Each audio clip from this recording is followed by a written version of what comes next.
إن الحمد لله نحمده ونستعينه ونستغفره ونعوذ بالله من شرور أنفسنا ومن سيئات أعمالنا من يهده الله فلا مضل له ومن يضلل فلا هادي له وأشهد أن لا إله إلا الله وحده لا شريك له إقرارا به وتوحيدا وأشهد أن محمدا عبده ورسوله صلى الله عليه وآله وسلم تسليما مزيدا أما بعد. Ma'asyiral muslimin, sidang jamaah salat subuh Masjid Jannatul Iman Kota Makassar yang semoga dirahmati Allah Subhanahu wa taala. Alhamdulillah, kita bersyukur kepada Allah Subhanahu wa taala yang telah memberikan nikmat yang sangat besar kepada kita berupa nikmat hidayatut taufik, nikmat iman dan Islam, sehingga kita bisa berada di masjid ini melaksanakan kewajiban kita selaku hamba Allah Subhanahu wa taala, yaitu salat subuh secara berjamaah. Salawat dan salam semoga senantiasa tercurah kepada junjungan kita Nabiullah Muhammad sallallahu alaihi wasallam, keluarga dan para sahabatnya, dan mudah-mudahan juga sampai kepada kita yang senantiasa mengikuti ajaran beliau sampai ajal menjemput kita. Amin ya rabbal alamin. Jamaah sekalian yang semoga dirahmati Allah Subhanahu wa taala, Rasulullah sallallahu alaihi wasallam bersabda, "Man qala la ilaha illallah," barang siapa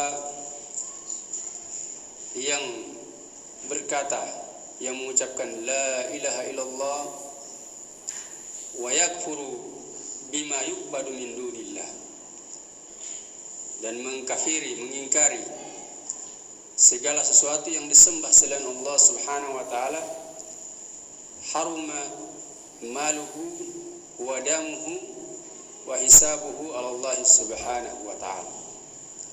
Maka haram hartanya, darahnya, dan perhitungannya diserahkan kepada Allah Subhanahu wa taala. Hadis ini diriwayatkan oleh Imam Muslim dalam Sahih Muslim. Jamaah sekalian semoga dirahmati Allah Subhanahu wa taala,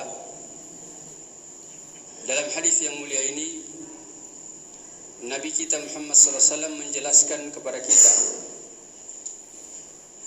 bahwasannya siapapun dia yang telah mengucapkan la ilaha illallah dalam kondisi dia mengetahui akan makna dari la ilaha illallah tersebut, dan dia beramal dengan konsekuensi dari la ilaha illallah dari la ilaha illallah tersebut, ya, maka Islam melindungi, ya, hartanya dia, melindungi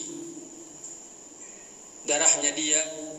Artinya hartanya dia tidak boleh diambil, ya, kecuali dengan cara yang syar'i. Misalkan dia adalah orang yang telah memiliki harta yang wajib dikeluarkan zakatnya, iya, maka kemudian dia tidak mau mengeluarkan zakatnya, maka itu halal diambil hartanya sesuai dengan kadar zakatnya. Tetapi yang melakukannya adalah pemerintah muslim, iya, bukan sesama rakyat biasa kemudian mengambil hartanya dengan paksa untuk dia keluarkan zakatnya, sebagaimana dilakukan oleh Abu Bakar As-Siddiq radhiyallahu taala anhu ketika di zaman beliau, di masa kepemerintahan beliau, iya, bahwasannya banyak dari kaum muslimin yang tidak mau membayar zakat. Maka Abu Bakar As-Siddiq memerangi mereka, mengambil paksa harta mereka untuk diambil zakatnya. Ya, beliau Beliau mengatakan, la ufarrik baina as-salati waz-zakati. Saya tidak membedakan antara zakat dan salat. Saya perangi orang yang meninggalkan salat, saya perangi juga orang yang meninggalkan zakat. Iya. Ini asalnya harta seorang muslim itu dia haram untuk diambil. Kecuali yang diperintahkan oleh syariat seperti contoh yang seperti ini. Ya, kemudian juga haram darahnya ditumpahkan, artinya haram dibunuh kaum muslimin. Asal hukumnya dia sebagaimana firman Allah Subhanahu wa taala, "Wa may yaqtul mu'minan muta'ammidan fajazaohu jahannam khalidan fiha wa ghadiba Allahu alaihi wa la'ana." Barang siapa yang membunuh seorang muslim dengan sengaja, maka balasannya adalah neraka jahanam. Ya, dan Allah murka kepadanya juga melaknat dia. Ini betapa besarnya dosa membunuh seorang muslim. Tetapi ketika dia melakukan perkara-perkara yang menyebabkan halal darahnya untuk dibunuh, maka dia boleh dibunuh. Tetapi yang melakukan pembunuhan tersebut adalah Amirul Mukminin, pemimpin negara, atau orang yang ditugaskan oleh pemimpin negara untuk membunuhnya. Dan cara membunuhnya pun sesuai dengan tuntunan syariat. Contohnya adalah orang yang berzina, yaitu zina muhsan. Seorang yang beriman, orang kaum muslimin, dia berzina dengan zina muhsan. Zina muhsan itu adalah orang yang sudah menikah, sudah ada yang halal di rumahnya, tapi dia cari jajanan di luar. Maka ini dia wajib, maka dia harus dibunuh. Iya, dan yang membunuhnya adalah pemerintah. Yaitu cara pembunuhannya adalah dengan cara dirajam, yaitu dikuburkan setengah badan, kemudian dilempari dengan batu.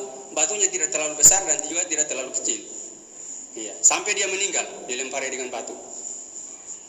Itu dalam syariat Islam. Tapi yang melaksanakan adalah pemerintah, bukan rakyat.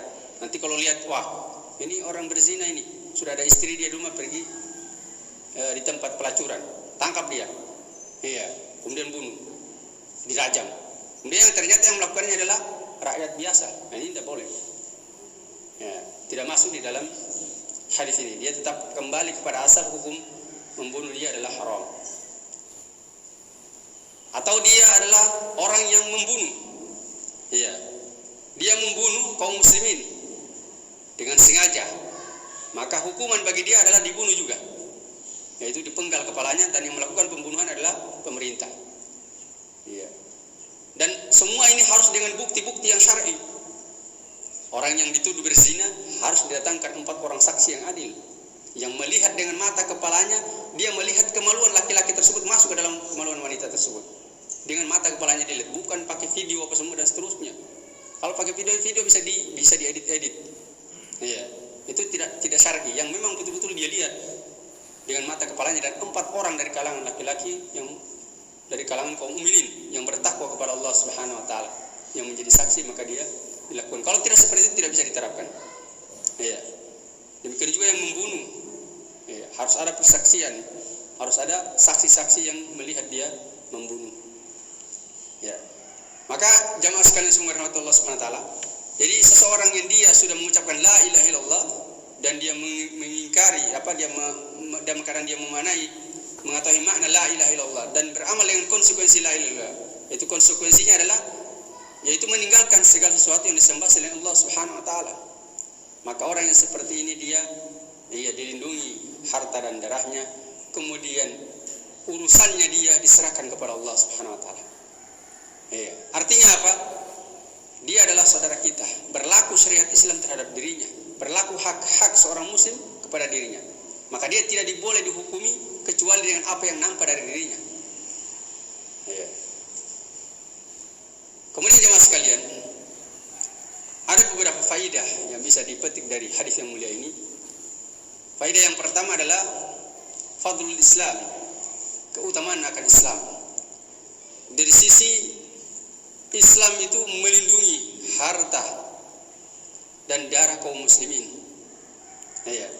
Ketika dia menjadi seorang muslim, maka dia adalah saudara kita, dia dilindungi harta dan darahnya. Ini Islam, dan ini tidak didapatkan dalam agama-agama sebelumnya. Ya. Kecuali dalam agama yang diturunkan kepada Rasulullah sallallahu alaihi wasallam. Kemudian yang kedua adalah orang yang telah mengucapkan la ilaha illallah itu haram untuk dibunuh walaupun dalam kondisi peperangan. Iya. Walaupun dalam kondisi peperangan. Dan dia dihukumi sesuai dengan zahirnya. Karena dia telah mengucapkan la ilaha illallah, haram dia untuk dibunuh. Iya.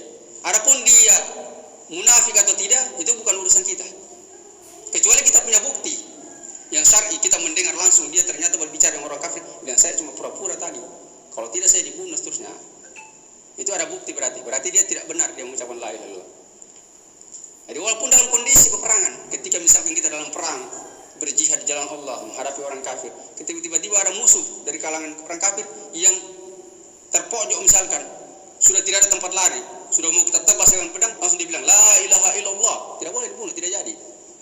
Iya, maka tidak bisa dibunuh karena dia telah menjadi saudara kita, dihukumi dia mendapatkan hak seperti hak dari kaum muslimin. Adapun hanya karena dia supaya dia tidak dibunuh seterusnya, itu bukan urusan kita, diserahkan kepada Allah Subhanahu wa taala. Kemudian yang ketiga, bahwasanya orang yang mengucapkan la ilaha illallah itu terbagi menjadi dua golongan. Ada yang dia mengucapkan la ilaha illallah, iya, dan dia mengingkari segala sesuatu yang disembah selain Allah Subhanahu wa taala. Maka ini adalah saudara kita. Adapun yang kedua adalah orang yang mengucapkan la ilaha illallah tapi dia tidak berlepas diri, tidak membenci, tidak mengingkari apa-apa yang disembah selain Allah Subhanahu wa taala. Maka dia bukan saudara kita. Karena ucapan la ilaha illallahnya dia tidak bermanfaat bagi dirinya. Karena tidak membebaskan dia dari kekafiran, tidak memasukkan dia ke dalam Islam. Iya. Kemudian faedah yang lain yang bisa kita ambil, bahwasannya hukum yang diberikan atau vonis yang diberikan kepada manusia itu dilihat dari apa yang nampak pada dirinya. Iya. Kita lihat dia melakukan kafiran, dia adalah kafir, ya kita hukumi kafir. Dia mengucapkan la ilaha illallah, maka dia adalah saudara kita. Tidak boleh kita hukumi sesuatu yang kita tidak memiliki pengetahuan dengannya. Kita tidak boleh menghukumi hatinya, karena dalam hati itu perkara gaib yang tidak ada yang mengetahui kecuali Allah Subhanahu wa taala. Ya. Mungkin ini yang bisa kami sampaikan. Semoga bermanfaat bagi diri kami dan juga jemaah sekalian, dan semoga Allah Subhanahu wa taala senantiasa menuntun kita di atas jalannya yang lurus. Amin ya rabbal alamin. Kita tutup dengan doa kafaratul majelis. Subhanallah bihamdik, asyhadu an la ilaha illa anta, astaghfiruka wa atubu ilaik. Alhamdulillahirabbil alamin. Assalamualaikum warahmatullahi wabarakatuh.